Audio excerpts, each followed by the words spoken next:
The economy will boom and the economy will break. And your job as a long-term investor is to live through both without panicking, because real life is just swimming through changing tides, sometimes with the current and sometimes against it. And if I were 25 years old starting out in 2026, the first thing I'd do is ignore about 95% of what passes for investment advice online today, because most of it is designed to enrich the advisor, the platform, or the product sponsor, not you. And the financial industry has mastered one thing better than anything else: selling complexity, because complexity justifies fees and confusion keeps customers dependent. And that's why the smartest move at the beginning sounds almost offensively simple. Spend far less than you earn, not 5% less, not whatever is left at the end of the month, but materially less, ideally 30% or even 40% if your income allows, because the difference between spending 90% of your income and spending 60% is the difference between permanent financial stress and real flexibility. And yes, that feels impossible to many young Americans today who have been sold an expensive lifestyle through social media, advertising, and easy credit. But it's not impossible. It just requires saying no to things that don't actually improve your life. And here's a question worth asking yourself right now: would you rather look successful today or actually be financially free later? Because that 30% gap, consistently invested over decades, is the gap between struggling in retirement and having options. And nobody wants to hear this because it requires sacrifice. Driving a cheaper car, living in a smaller apartment, skipping the trip everyone else is taking. But comfort now almost always turns into anxiety later, while mild discomfort now often turns into freedom. And once I had that savings gap created, the next critical step would surprise most people. I wouldn't rush to invest it. I'd sit on it. I'd read, I'd learn, I'd study how money markets and businesses actually work before putting real dollars at risk, because sitting still while you're learning is not wasting time. It's the highest return activity in investing, and every major mistake you avoid by learning first saves more money than most good investments ever make, while money lost through impatience is gone forever. So for the first several months, I'd focus on understanding how businesses make money, how markets behave across cycles, and most importantly, how human psychology distorts decision-making, because markets are not spreadsheets. They are crowds of emotional people responding to fear, greed, incentives, and narratives.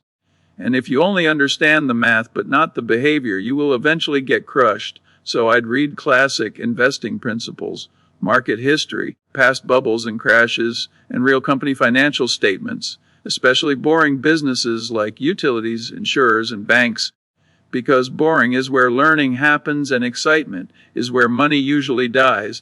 And after that foundation is built, I'd make my first real investment decision, and it would disappoint anyone looking for excitement. I'd put roughly 80% of my investable money into a low-cost, broadly diversified S&P 500 index fund, ideally inside tax-advantaged accounts like a 401k, Roth IRA, or traditional IRA, and then I'd mentally lock it away for decades, because the uncomfortable truth is that almost no one consistently beats the market, not individuals, not professionals, not hedge funds, and over long periods, roughly 90% of active managers underperform simple index funds after fees, taxes, and mistakes. So what are the odds that you, investing part-time while working a job, will outperform them consistently?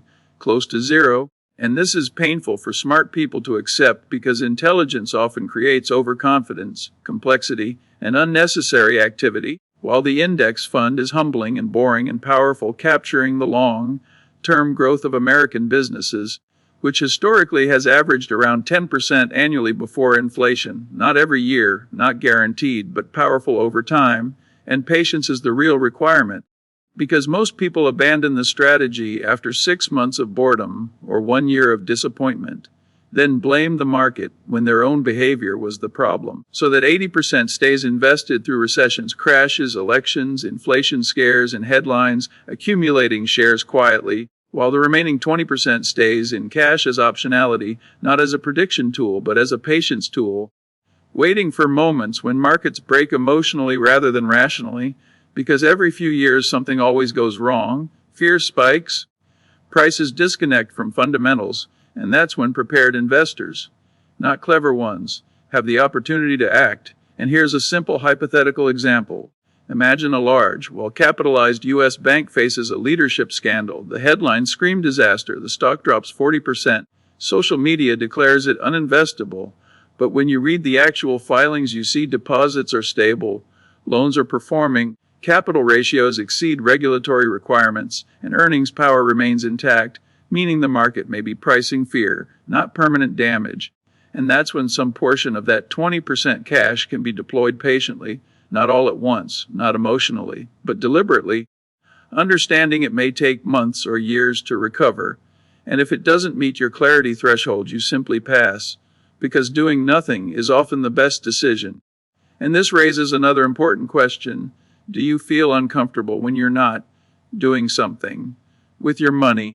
Because that discomfort is often what destroys returns, not lack of opportunity. And alongside this patience, I'd be ruthless about debt avoidance, because debt is what turns normal market volatility into financial catastrophe. So no credit card balances, no car loans for depreciating assets, no margin. And the only debt I'd even consider would be a modest fixed-rate mortgage on a primary residence I could comfortably afford, even if my income dropped. Because when you have little or no debt, a market downturn is just uncomfortable. But when you're leveraged, it becomes existential, forcing sales at the worst possible time, and history is full of intelligent people who were wiped out not by being wrong, but by being wrong while leveraged, which is why slow wealth beats fast wealth almost every time, and while others chase the hottest trend of 22/6, AI stocks, speculative assets, complex products, I'd happily look boring, because boring survives cycles, and speculation disguised as investing is something I'd avoid entirely. Using a simple test, can I clearly explain how this asset produces cash flow? Not how the price might go up, but how money is actually generated. Because stocks represent ownership in businesses, rental properties generate rent, bonds pay interest, while assets that rely solely on someone else paying more later may produce gains but come with asymmetric downside risk, and consistency beats volatility, especially when combined with tax efficiency, which brings us to one of the most powerful but ignored advantages in the U.S. system, tax-advantaged accounts. Because if I'm 25 and 2026, I'm prioritizing maxing out a 4-to-1 to at least the employer match, then funding a Roth IRA if eligible, then increasing retirement contributions before discretionary spending, because investing pre-tax or tax-free dollars compounds far more efficiently than taxable investing, and the math here is not subtle, it's massive over decades.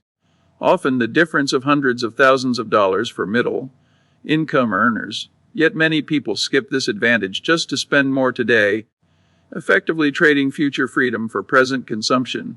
And while thinking long-term, I'd also respect inflation as the silent tax it is, understanding that holding excess cash for decades destroys purchasing power, which is why ownership of productive assets, businesses that can raise prices over time, is essential while being thoughtful about real estate, recognizing that a primary home is first a place to live and only secondarily a financial asset complete with property taxes, insurance, maintenance, HOA fees, and opportunity cost, so I wouldn't rush to buy unless the numbers made sense conservatively.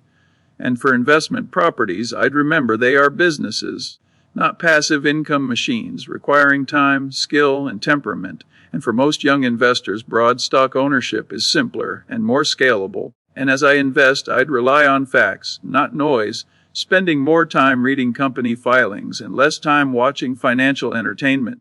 Because opinions are cheap but audited numbers matter, and I'd continuously study decision-making itself, learning about cognitive biases like loss aversion, overconfidence, and recency bias, because recognizing these patterns allows you to behave rationally when others can't, and I'd surround myself with people who think long-term, avoid panic, and are willing to admit mistakes, while actively limiting exposure to constant hype, financial influencers, and social media-driven FOMO, because attention-driven advice optimizes for clicks, not outcomes.